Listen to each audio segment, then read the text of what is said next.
Let's go next to number 8, Oregon, at number 13, Utah. This will be Saturday, 3:30 Eastern time. College game day will be there. It should be an exciting and energetic atmosphere there in Salt Lake. They haven't been to Utah since 2016, so that should be pretty fun to check that out. Oregon is a slight 6.5-point favorite.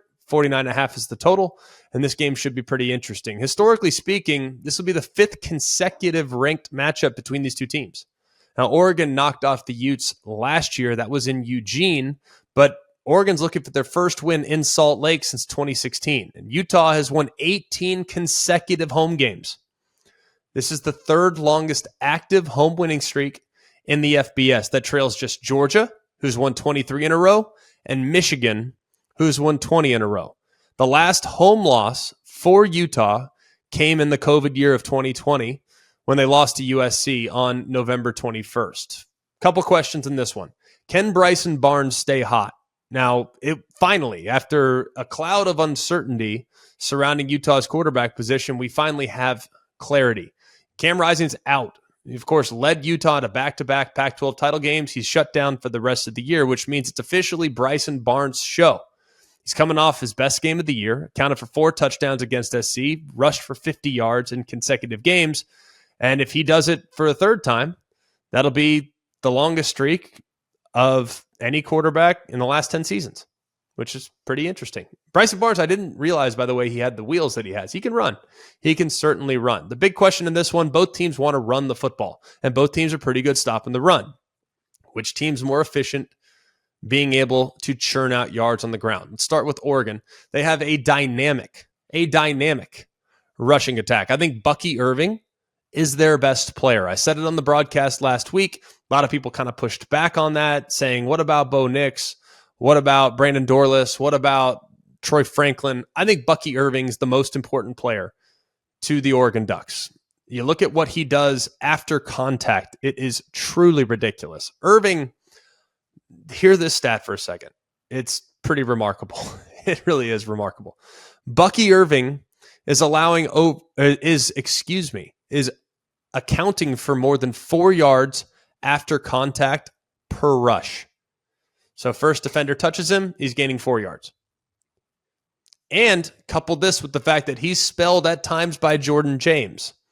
Jordan James is actually averaging 4.5 yards before contact per rush. So the offensive line is doing their job for sure, churning out big holes and giving them big opportunities. And then Irving, even after the contact, is just an absolute machine. Here's the thing about Utah, though. They're going up against one of the best rush defenses in America. Utah is number 6 in the FBS as far as defending the run, allowing just 78 yards per game. They have not allowed a 100-yard rusher this season. So it's good Oregon's rushing attack against good Utah's run defense.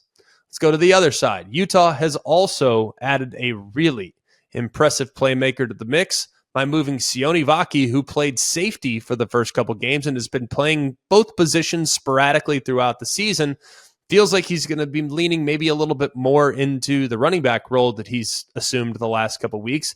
He had 158 yards and a couple scores, and you look at kind of what he's accounted for, 200 scrimmage yards, 2 touchdowns last week against SC. So in back-to-back weeks, 158 and 2 touchdowns 2 weeks ago, 200 plus, including 149 receiving and 2 touchdowns last week against SC. He's the first player with multiple receiving touchdowns and multiple rushing touchdowns and a defensive interception in a season since Mohamed Sanu did it back in 2010 for Rutgers. So he is a dynamic playmaker. You couple him with Jaquindon Jackson, who's a big physical runner. That's a really nice 1-2 punch. Very different from that of Bucky Irving and Jordan James, but very effective as well. So Sione Vaki has been a tremendous addition to the backfield there alongside Bryson Barnes to take some of the pressure off Jackson, who's had a solid year, but maybe not as spectacular a year as we had assumed. We already talked about Utah's run defense. Well, here's the Ducks' run defense, if you will. They have allowed just 3.2 yards per carry and just 3 rushing scores.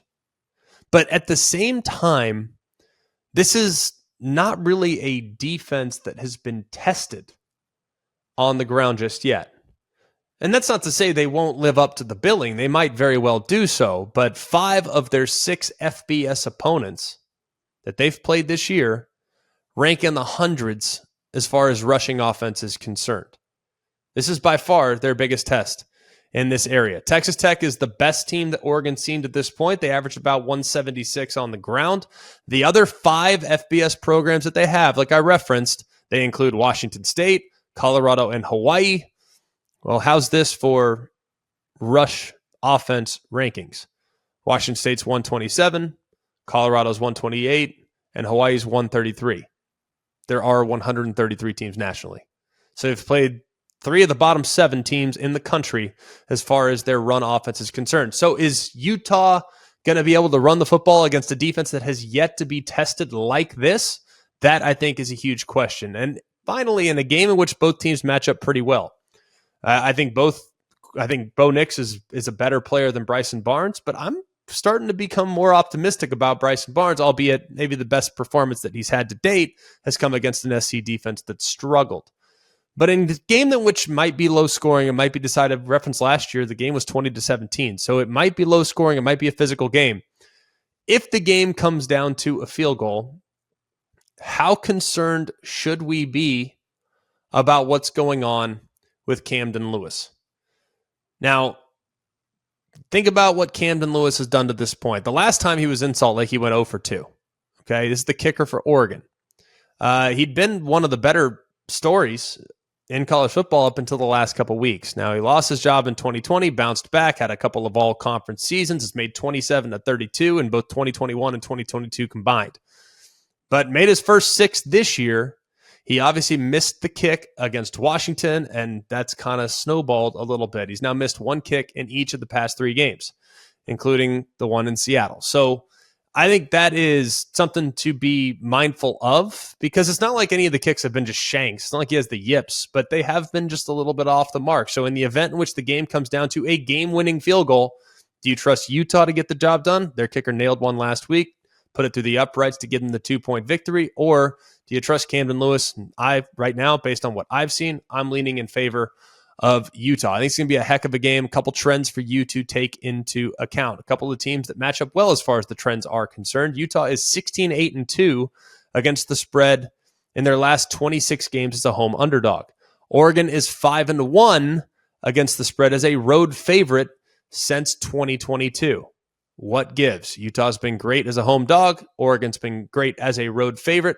I lean Oregon in this game. I think it'll be close. It's tough to pick against Utah. I'm not going to lie. It's really, really tough to pick against Utah. It's especially difficult to pick against Utah when they're in Salt Lake. But I just think Oregon has a little bit more firepower, and I just trust their offense just a little bit more. Expect it to be low scoring. I think it's going to be back and forth, and it will be one at the very end that I think we'll all be pumped to watch there at 3:30.